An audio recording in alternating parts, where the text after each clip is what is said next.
प्रिय विद्यार्थियों, आप सभी को मेरी ओर से सादर नमस्कार।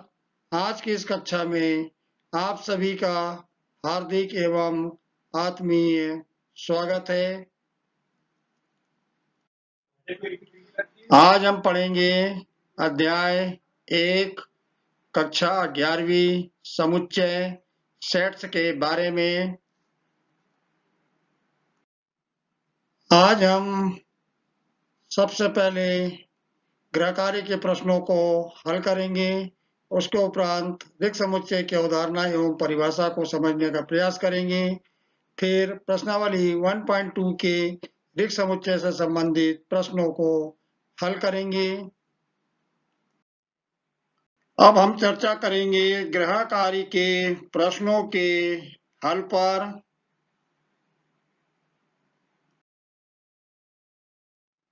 आइए अब हम प्रश्नावली 1.1 के प्रश्न 5 के तीसरे, चौथे एवं पांचवें हल को समझने का प्रयास करें। तो तीसरा प्रश्न है, C एक समुच्चय है सभी x का, जहां x एक पूर्णांक है और x वर्ग छोटा है बराबर है 4 के। तो इस प्रश्न को आप यहाँ पर समझ रहे होंगे, देख रहे होंगे कि हमारे गुणधर्म में लिखा हुआ है कि x एक पूर्णांक है। पूर्णांक के बारे में आप जानते हैं, संख्या रेखा पर आपने पूर्णांकों को दर्शाया है। तो यदि हम यहाँ पर पूर्णांक की बात करें तो ऐसे हम कौन कौन से पूर्णांक रख सकते हैं जो कि इस असमीका को संतुष्ट करेंगे। तो यदि मैं 0 से शुरुआत करूं तो 0 का वर्ग 0, 0 छोटा है 4 से, मैं बिल्कुल सही कह रहा हूं। 1 भरूंगा मैं तो 1 का वर्ग करूंगा तो 1 मिलेगा, 1 छोटा है 4 से, बिल्कुल चलेगा ये भी। 2 भरेंगे तो 2 का वर्ग करेंगे हम 4, 4 बराबर है 4 के, ये भी चलेगा। यदि हम 3 का वर्ग भरेंगे, 3 भरेंगे तो 3 का वर्ग 9 हो जाएगा, 9 छोटा है 4 से, हम गलत बोल रहे हैं। तो अभी हम यहाँ पर यदि धन पूर्णांक की बात करें तो धन पूर्णांक में हमें मिला 0, 1 और 2। क्योंकि हम ये जानते हैं कि किसी संख्या का वर्ग सदैव धनात्मक होता है, तो हम यहाँ पर पूर्णांक भी लेकर के चलेंगे। तो पूर्णांक में जैसे ही हमने x के स्थान पर -1 लिखा तो -1 का वर्ग करेंगे तो हमें मिलेगा 1, 1 छोटा है 4 से, हमारी असमीका संतुष्ट हो रही है। -2 का वर्ग करेंगे तो हमें मिलेगा 4, 4 बराबर है 4 के। अतः हम यहाँ पर देख रहे हैं कि x के स्थान पर हम कौन कौन से पूर्णांक रख सकते हैं। तो वे पूर्णांक है हमारे पास में -2, -1, 0, 1, 2। तो आइए अब हम इस प्रश्न का जवाब दे दें। तो -2, -1, 0, 1, 2 को हम लिख देंगे और मंझले कोष्ठक से बंद कर देंगे। बाकायदा सभी अवयवों के बीच में अर्ध विराम लगा देंगे। तो ये इस प्रकार से हमने समुच्चय निर्माण रूप से इसको सारणीबद्ध रूप में लिख दिया। आइए अब हम प्रश्न नंबर 4 की बात करें। प्रश्न नंबर 4 कह रहा है कि D एक समुच्चय है सभी x का, जहां x लायल शब्द का एक अक्षर है। इस प्रकार के प्रश्न को हम पूर्व कक्षा में कर चुके हैं। आपको यहाँ पर यह ध्यान रखना है कि लायल शब्द को बनाने के लिए हमें अंग्रेजी वर्णमाला के कौन कौन से अक्षरों की आवश्यकता होगी। तो हम यहाँ पर देख रहे हैं कि L, O, Y, A से हमारा काम चल जाएगा। लायल शब्द को हम लिख पाएंगे। ये L हमारे पास में पुनः यहाँ पर आ रहा है, किंतु जब इसको हम यहाँ पर समुच्चय निर्माण रूप से सारणीबद्ध रूप में लिखेंगे तो उस स्थिति में हम L को यहाँ पर रिपीट नहीं करेंगे, उसकी पुनरावृत्ति नहीं करेंगे, क्योंकि सारणीबद्ध रूप हमें किसी भी परिस्थिति में इस बात की अनुमति नहीं देता है कि हमें किसी अवयव को दोबारा लिखना चाहिए। क्योंकि सारणीबद्ध रूप में जितने भी अवयव लिखे रहते हैं वे सारे के सारे अवयव एक दूसरे से भिन्न होते हैं। यदि हम L की पुनरावृत्ति कर देंगे तो ऐसी स्थिति में दो अवयव यहाँ पर समान हो जाएंगे, जबकि सारणीबद्ध रूप की विशेषता होती है कि इसमें जितने भी अवयव होते हैं वे सारे के सारे अवयव एक दूसरे से भिन्न होते हैं। इसीलिए हमने L की पुनरावृत्ति नहीं की है। तो ये इस प्रकार से हमने यहाँ पर प्रश्न क्रमांक 4 को, जो कि समुच्चय निर्माण रूप में लिखा हुआ था, उसे हमने सारणीबद्ध रूप में लिख दिया। आइए अब हम प्रश्न नंबर 5 की बात करें। प्रश्न नंबर 5 है, ई एक समुच्चय है सभी एक्स का, जहां एक्स वर्ष का एक ऐसा महीना है जिसमें 31 दिन नहीं होते हैं। तो इस प्रश्न को भी आपको बहुत ध्यान से यहाँ पर समझना है कि हमें उन महीनों को लिखना है जिनमें 31 दिन नहीं होते हैं। तो आपको महीनों के बारे में जानकारी है और किस महीने में कितने दिन होते हैं इसके बारे में भी आपको जानकारी है।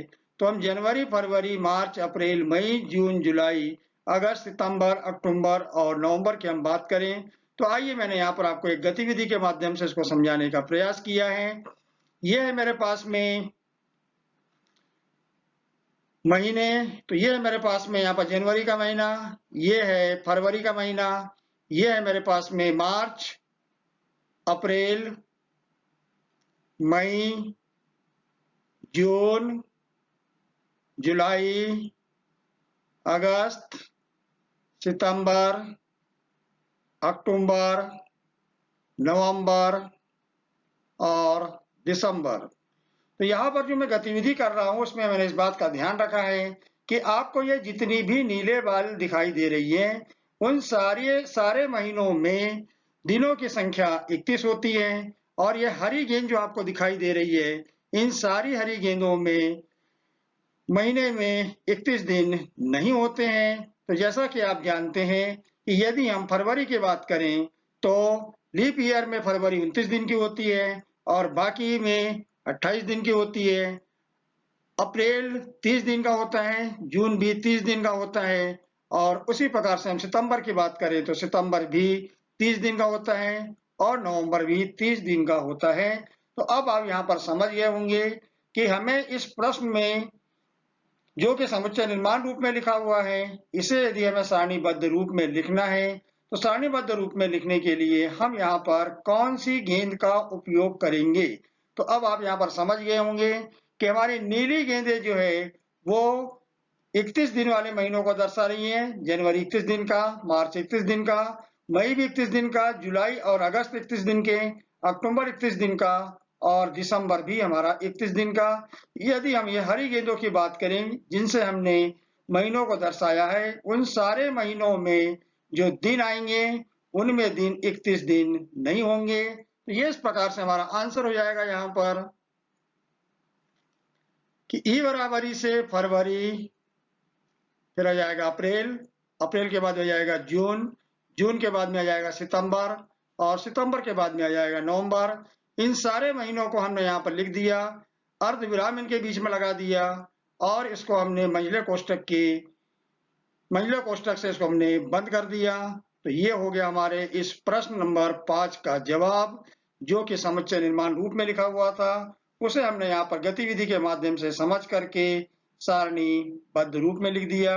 तो अब आप इन प्रश्नों को, इसके पहले भी हमने प्रश्न हल किए थे, यहाँ पर हमने इन सारे प्रश्नों में ये देखा कि हम समुच्चय निर्माण रूप से सारणीबद्ध रूप में किस प्रकार से पहुंचते हैं, और निश्चित रूप से समुच्चय निर्माण रूप से सारणीबद्ध रूप में आना बड़ा आसान होता है। केवल कोलन चिन्ह के बाद समुच्चय से संबंधित जो यहाँ पर या एक्स से संबंधित जो गुणधर्म लिखा है उस गुणधर्म को आपको समझना है, उसकी पहचान आपको करना है। आइए अब हम प्रश्न क्रमांक 6 के हल को समझें। प्रश्न क्रमांक 6 कह रहा है कि एफ एक समुच्चय है सभी एक्स का, जहां एक्स अंग्रेजी वर्णमाला का एक व्यंजन है जो के से पहले आता है। तो हम सबसे पहले यहाँ पर एक समुच्चय ई बना लें सारणीबद्ध रूप में, और यहाँ पर उन अक्षरों को हम शामिल करें जो के से पहले आते हैं। इसलिए हमने यहाँ लिख दिया A B C D E F G H I जे।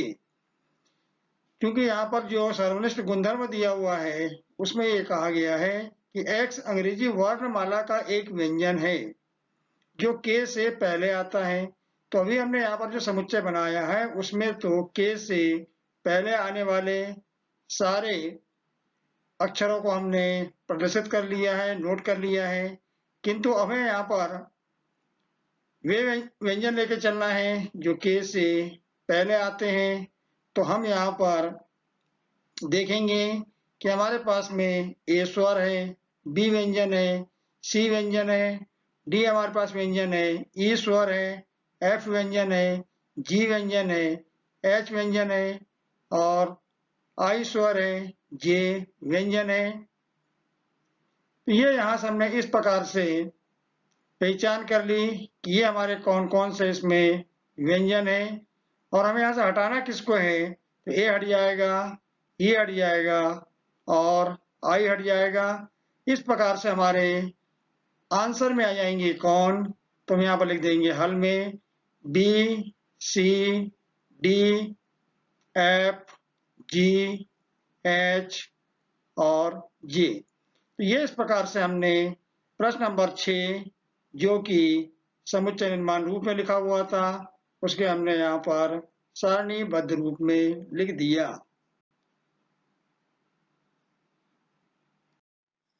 आइए अब हम चर्चा करते हैं कि ऋक समुच्चय किसे कहेंगे। तो समुच्चय ए है हमारे पास किसी स्कूल की कक्षा 10th में अध्ययनरत एक विद्यार्थी। आइए इसको हम पुनः पढ़ लेते हैं। ए एक समुच्चय है सभी एक्स का जहां एक्स किसी स्कूल की कक्षा 10वीं में अध्ययनरत एक विद्यार्थी है। हम यदि उस स्कूल में जाकर कक्षा 10 में अध्ययनरत विद्यार्थियों को गिनकर उनकी संख्या ज्ञात करें तो ये बड़ा आसान सा काम है। अतः समुच्चय ए के अवयवों की संख्या सीमित है। हम किसी कक्षा में जाकर विद्यार्थियों की संख्या को बहुत आसानी के साथ गिन सकते हैं क्योंकि किसी कक्षा में विद्यार्थियों की संख्या सीमित होती है। आइए अब हम एक दूसरे समुच्चय पर विचार करें। बी एक समुच्चय है सभी एक्स का जहां एक्स वर्तमान में कक्षा 10 तथा 11वीं में अध्ययनरत है। यहाँ पर आपको इस बात को देखना है कि हम यहाँ पर एक्स के स्थान पर उस विद्यार्थी को ले रहे हैं जो वर्तमान में 10वीं तथा 11वीं दोनों कक्षाओं में अध्ययनरत है। यदि हम इस गुणधर्म को यहाँ पर समझने का प्रयास कर रहे हैं तो आप निश्चित रूप से ये कह सकते हो कि आज तक ऐसा कोई विद्यार्थी हमने नहीं देखा जो एक साथ या एक समय में दो कक्षाओं में अध्ययन करता है। तो आइए हम इस बात को आगे समझने का प्रयास करें। हम देखते हैं कि एक विद्यार्थी एक साथ दोनों कक्षाओं 10वीं तथा 11वीं में अध्ययन नहीं कर सकता है। अतः यदि हम समुच्चय बी में इस प्रकार के अवयव ढूंढेंगे कि कोई विद्यार्थी कक्षा 10वीं व 11वीं में अध्ययनरत है तो हमें इस प्रकार के विद्यार्थी उस समुच्चय में नहीं मिलेंगे। यदि हम इस समुच्चय को सारणीबद्ध रूप में या रोस्टर रूप में लिखें तो निश्चित रूप से हमें यहाँ पर केवल एक काम करना पड़ेगा कि बी बराबरी से मंझला कोष्ठक लगा देंगे। मंझले कोष्ठक को हम बंद कर देंगे। हम कोष्ठक के भीतर किसी भी अवयव को यहाँ पर नहीं लिख पाएंगे क्योंकि वर्तमान में किसी भी कक्षा में एक ही समय में 2 क्लासों में कोई भी विद्यार्थी अध्ययन नहीं कर सकता है। अतः समुच्चय बी में कोई अवयव नहीं है। तो आइए हम इस बात को जानने का प्रयास करें कि इस प्रकार के अवयव को हम क्या कहते हैं। तो इस प्रकार का अवयव कहलाता है रिक्त समुच्चय या जिसको हम शून्य समुच्चय भी कहते हैं। अंग्रेजी में इसको कहते हैं हम नल सेट। तो बड़ी आसान सी परिभाषा है इसकी। एक समुच्चय जिसमें एक भी अवयव नहीं होता है रिक्त समुच्चय या शून्य समुच्चय कहलाता है। इस परिभाषा के अनुसार बी को यदि हम देखें तो बी में एक भी अवयव नहीं है। अतः हम बी को कहेंगे कि यह एक रिक्त समुच्चय है। रिक्त समुच्चय को प्रतीक फाई अथवा खाली कोष्टक से प्रदर्शित करते हैं। तो ये यहाँ पर आपने इस बात को जानने का प्रयास किया कि हम रिक्त समुच्चय किसे कहते हैं। हमने यहाँ पर दो समुच्चय लिए, समुच्चय ए और बी। समुच्चय ए में x का जो गुणधर्म था, अवयव का जो गुणधर्म था, वह गुणधर्म था कक्षा 10 में अध्ययनरत विद्यार्थी। और समुच्चय बी में अवयवों का या x का जो गुणधर्म था, वह गुणधर्म था कक्षा 10वीं एवं 11वीं में वर्तमान में अध्ययनरत विद्यार्थी। तो हम यहाँ पर तो विद्यार्थियों की संख्या किसी कक्षा में जाकर के पता लगा सकते हैं, उन विद्यार्थियों के हम नाम लिख सकते हैं और हम एक समुच्चय को सारणीबद्ध रूप में तैयार कर सकते हैं, जिसमें हमें अवयव की संख्या सीमित मिलेगी। किंतु यदि हम इस समुच्चय बी को सारणीबद्ध रूप में लिखना चाहें तो हम ये देखेंगे कि जब हम मंझले कोष्ठक की शुरुआत करेंगे, किसी अवयव को वहां पर लिखना चाहेंगे, तो हमारे पास चूंकि एक भी विद्यार्थी ऐसा नहीं है जो कि एक साथ दो कक्षाओं में अध्ययन करता हो, तो हमें मंझले कोष्ठक को खाली ही बंद करना पड़ेगा। अतः हम कह सकते हैं कि बी एक रिक्त समुच्चय है। इसीलिए हमने कहा कि एक समुच्चय जिसमें एक भी अवयव नहीं होता है रिक्त समुच्चय या शून्य समुच्चय कहलाता है, जिसको हम नल सेट कहते हैं। इस परिभाषा के अनुसार बी एक रिक्त समुच्चय है। जबकि यदि हम ए की बात करें तो ये रिक्त समुच्चय नहीं है। रिक्त समुच्चय को हम प्रतीक फाई अथवा खाली कोष्ठक से प्रदर्शित करते हैं। तो अब आप यहाँ पर बड़े आसानी के साथ इस बात को समझ गए होंगे कि हम रिक्त समुच्चय या शून्य समुच्चय किसे कहते हैं। मैं एक आपको और उदाहरण यहाँ पर रिक्त समुच्चय का बता रहा हूँ। मान लीजिए हम कक्षा 10वीं में गए, किसी भी विद्यालय की किसी कक्षा 10वीं में गए और हम ऐसे विद्यार्थियों का समुच्चय बनाना चाह रहे हैं जिनकी उम्र 10 वर्ष से कम है। तो हम किसी भी विद्यालय में पहुंच जाए, किसी भी कक्षा में यदि हम पहुंच जाए, तो निश्चित रूप से हमें यह देखने को मिलेगा कि किसी भी कक्षा में कक्षा 10वीं में पढ़ने वाले विद्यार्थी की आयु 10 वर्ष से कम नहीं हो सकती है। अतः हम यहाँ पर कहेंगे कि इस प्रकार का उदाहरण भी जो है वो रिक्त समुच्चय का ही एक उदाहरण है। आइए अब हम इसके आगे बढ़ते हैं। आइए अब हम रिक्त समुच्चय के कुछ अन्य उदाहरण पर भी चर्चा करें, ताकि आपको रिक्त समुच्चय बहुत अच्छी तरीके से समझ में आ जाए, उसको आप बहुत अच्छे से जान सके कि हम किस प्रकार के समुच्चय को रिक्त समुच्चय कहते हैं।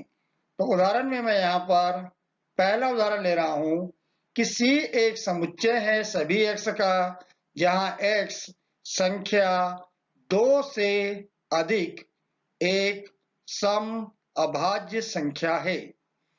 तो यहाँ पर आपको ये गुणधर्म के बारे में यदि जानकारी है तो निश्चित रूप से आप ये कहेंगे कि C हमारे पास जो समुच्चय है वह एक रिक्त समुच्चय है। क्योंकि यदि हम अभाज्य संख्या की बात करें तो अभाज्य संख्या की शुरुआत होती है 2 से, 2 के बाद आएगा 3, फिर आएगा 5, फिर आएगा 7, 11, 13, 17, 19। इस प्रकार से हम आगे की ओर बढ़ते हुए चलेंगे। तो यदि हम अभाज्य संख्याओं के संग्रह को देखें तो अभाज्य संख्याओं के संग्रह में मात्र केवल 2 ही सम अभाज्य संख्या है। बाकी हमें जितने भी आगे की संख्याएं मिलेगी वे सारी की सारी संख्याएं जो है सम अभाज्य किसी भी हालत में अपने को नहीं मिलेगी, अर्थात वे संख्याएं होगी विषम अभाज्य संख्या। यहाँ पर गुणधर्म कह रहा है कि संख्या 2 से अधिक यानी 2 से बड़ी एक सम अभाज्य संख्या है। तो 2 से बड़ी सम अभाज्य संख्या हमें नहीं मिलेगी, मात्र केवल 2 को ही हम कहेंगे कि यह एक सम अभाज्य संख्या है। हमें यहाँ पर x के स्थान पर वह अभाज्य संख्या लिखना है जो 2 से बड़ी है और सम अभाज्य संख्या है। तो यहाँ पर C में कोई भी अवयव इस परिस्थिति में हम नहीं लिख पाएंगे। तो अब आप यहाँ पर समझ गए होंगे कि इस प्रकार के समुच्चय को हम कहेंगे कि यह एक रिक्त समुच्चय होगा शून्य समुच्चय होगा, जिसको हम नल सेट कहते हैं। आइए हम दूसरे उदाहरण की बात करें। तो ये हमने यहाँ पर जवाब दे दिया कि तो सी रिक्त समुच्चय है, क्योंकि केवल संख्या 2 ही सम अभाज्य संख्या है। इसके अलावा कोई भी संख्या जो है या 2 से बड़ी ऐसी कोई भी संख्या नहीं है जो कि सम अभाज्य संख्या है। आइए हम उदाहरण नंबर 2 की बात करें। उदाहरण नंबर 2 कह रहा है कि डी एक समुच्चय है सभी x का, जहां x वर्ग बराबरी से 4 x विषम है। यदि हम x के स्थान पर विषम संख्याओं को भरना शुरू करें और हम देखेंगे कि क्या हमें 4 मिलेगा। तो विषम संख्या कौन कौन सी है हमारे पास में? 1 है, 3 है, 5 है, 7 है। 1 को भरा हमने तो 1 का वर्ग 1 होता है, 4 के बराबर नहीं है वो। यदि हम 3 को भरेंगे तो 3 का वर्ग 9 होता है, वो भी यहाँ पर शर्त को संतुष्ट नहीं कर रहा है। हम यहाँ पर केवल ये कह सकते हैं कि हम x के स्थान पर यहाँ पर केवल भर सकते हैं प्राकृत संख्या 2 को, और यदि हम पूर्णांक की बात करें तो हम यहाँ पर -2 को और 2 को भर सकते हैं। ये कह रहा है, मैं यहाँ पर ये गुणधर्म कह रहा है कि x विषम है, तो निश्चित रूप से मैं ये कह सकता हूं कि विषम संख्या का वर्ग कभी भी सम नहीं होता है। उदाहरण के लिए आप 3 ले लीजिए, 3 का वर्ग करेंगे तो आपको मिलेगा 9, 9 एक विषम संख्या है। 5 का वर्ग करेंगे आप 25 विषम संख्या है। 7 का वर्ग करेंगे 49 आएगा, एक विषम संख्या है। तो किसी भी संख्या का वर्ग जो है वो हमेशा कभी भी एक सम संख्या नहीं होता है। अतः हम ये कह सकते हैं कि इस प्रकार का समुच्चय भी एक रिक्त समुच्चय या शून्य समुच्चय या नल सेट कहलाएगा। तो डी रिक्त समुच्चय है क्योंकि समीकरण x² से 4 x के किसी भी विषम मान से संतुष्ट नहीं होती है। हम केवल यहाँ पर 2 भरेंगे तब जाकर के ये हमारी समीकरण संतुष्ट हो जाएगी, बल्कि 2 जो है हमारी वो सम संख्या है। ये यहाँ पर प्रश्न में कहा गया कि x विषम संख्या होना चाहिए। इसका अर्थ ये हुआ कि डी में एक भी अवयव नहीं है। एक समुच्चय जिसमें एक भी अवयव नहीं होता है, इस प्रकार के समुच्चय को हम रिक्त समुच्चय कहते हैं। अतः हम इस समुच्चय को भी रिक्त समुच्चय कहेंगे। तो हम अपने दैनिक जीवन से संबंधित बहुत सारे उदाहरण रिक्त समुच्चय से संबंधित ले सकते हैं। तो ये हमने यहाँ पर उदाहरण के माध्यम से, इसके पहले हमने परिभाषा के माध्यम से रिक्त समुच्चय को समझने का प्रयास किया। मैं ये मान के चल रहा हूँ कि अब आप रिक्त समुच्चय को समझ गए होंगे उदाहरण के माध्यम से। आइए हम इसके आगे बढ़ते हैं। आइए अब हम प्रश्नावली 1.2 के पहले प्रश्न को हल करें, जो रिक्त समुच्चय से संबंधित है। पहला प्रश्न है, निम्नलिखित में से कौन से रिक्त समुच्चय के उदाहरण है? पहला प्रश्न कह रहा है 2 से भाज्य विषम प्राकृत संख्याओं का समुच्चय। ये आपको यहाँ पर पता होना चाहिए कि ऐसी विषम प्राकृत संख्या जिसमें हम 2 का भाग पूरी बार दे सकें, तो ये संभव नहीं है। अतः हमें इस प्रकार के समुच्चय में कोई भी अवयव नहीं मिलेगा, क्योंकि विषम संख्या जो है वह 2 से विभाजित नहीं होती है। उदाहरण के लिए यदि आपने 5 लिया, 2 से यदि आपने भाग दिया, तो फिर यहाँ पर शेष फल 1 बच जाएगा। यदि हम 9 की बात करें, 9 में 2 का भाग देंगे हम, तब भी हमारे पास में शेष फल 1 बच जाएगा। अतः हम इस स्थिति में कह सकते हैं कि 2 से भाज्य विषम प्राकृत संख्याओं का समुच्चय यदि हम बनाएंगे तो वह एक रिक्त समुच्चय या शून्य समुच्चय होगा। तो आइए हम इसका यहाँ पर हल लिख दें, इसका उत्तर लिख दें कि यह समुच्चय जो है रिक्त समुच्चय है, यानी यह जो उदाहरण दिया हुआ है वह रिक्त समुच्चय से संबंधित है। आइए हम प्रश्न नंबर 2 को देखें। सम अभाज्य संख्याओं का समुच्चय। तो यदि हम सम अभाज्य संख्याओं की बात कर रहे हैं तो सम अभाज्य संख्या में केवल पहले तुम अभाज्य संख्या को समझ लो कि अभाज्य संख्या कौन कौन सी होती है। तो अभाज्य संख्या की हमारी शुरुआत होगी 2 से, 3, 5, 7, 11, 13, इस प्रकार से हम आगे बढ़ते हुए चलेंगे। और हमें यहाँ पर ये कहा जा रहा है कि हमें बनाना है सम अभाज्य संख्याओं का समुच्चय। तो यदि हम समुच्चय तैयार करेंगे तो उस समुच्चय में एक अवयव आएगा और वह एक अवयव होगा 2। अतः हम इस समुच्चय को ऋक समुच्चय का उदाहरण नहीं कह सकते हैं, क्योंकि ऋक समुच्चय की परिभाषा कहती है कि एक समुच्चय जिसमें एक भी अवयव नहीं होता है वह ऋक समुच्चय कहलाता है। किंतु यदि हम सम अभाज्य संख्याओं का समुच्चय बनाएंगे तो हमें उस समुच्चय में एक अवयव मिलेगा और वह अवयव 2 होगा, क्योंकि 2 जो है वह अभाज्य भी है और सम भी है। अतः हम इस प्रकार के उदाहरण को ऋक समुच्चय का उदाहरण नहीं कहेंगे। तो आइए हम यहाँ इसका जवाब दे दें, उत्तर दे दें कि यह ऋक समुच्चय नहीं है। तीसरे प्रश्न को देखें। सभी x का समुच्चय है। यहाँ x एक प्राकृत संख्या है, x छोटा है 5 से और साथ ही साथ x बड़ा है 7 से। प्राकृत संख्या की बात कह रहा है, दो शर्तें में साथ साथ दे रहा है कि वो x छोटा है 5 से और साथ साथ ही x बड़ा है 7 से। तो यदि हम यहाँ पर x का मान भर के देखें तो यदि हम 4 को भर के देखते हैं यहाँ पर, तो 4 छोटा है 5 से, यहाँ तो हम सही कह रहे हैं। किंतु यदि हम यहाँ पर 4 को भरेंगे तो 4 बड़ा है 7 से, यहाँ पर कथन गलत हो रहा है। यानी कुल मिलाकर के हम यहाँ पर x के स्थान पर कोई सी भी प्राकृत संख्या का मान भरेंगे तो एक कथन संतुष्ट होगा, दूसरा कथन हमारा संतुष्ट नहीं होगा। या हम ये कह सकते हैं कि हमारी एक असमिका संतुष्ट होगी और दूसरी असमिका जो है वो संतुष्ट नहीं होगी।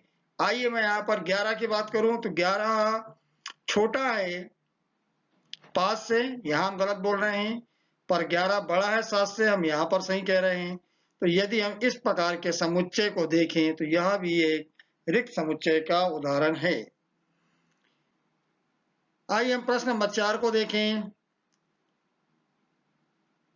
किन्हीं भी दो समानांतर रेखाओं का उभयनिष्ठ बिंदु है। तो यदि आप समानांतर रेखाओं के बारे में जानते हैं तो ऐसा कि आपको पता है कि वे दो रेखाएं समानांतर रेखाएं कहलाती है जो एक दूसरे को प्रतिच्छेद नहीं करती हैं, और प्रतिच्छेद यदि नहीं करती है तो उभयनिष्ठ बिंदु होने का प्रश्न ही नहीं उठता है। अतः यदि हम समुच्चय तैयार करेंगे तो उस समुच्चय में हमें एक भी अवयव नहीं मिलेगा। तो हम ये कहेंगे कि इस प्रकार का उदाहरण जो है वह भी ऋक समुच्चय से संबंधित है। तो ये इस प्रकार से आपने यहाँ पर 4 प्रश्नों के हल देख लिए।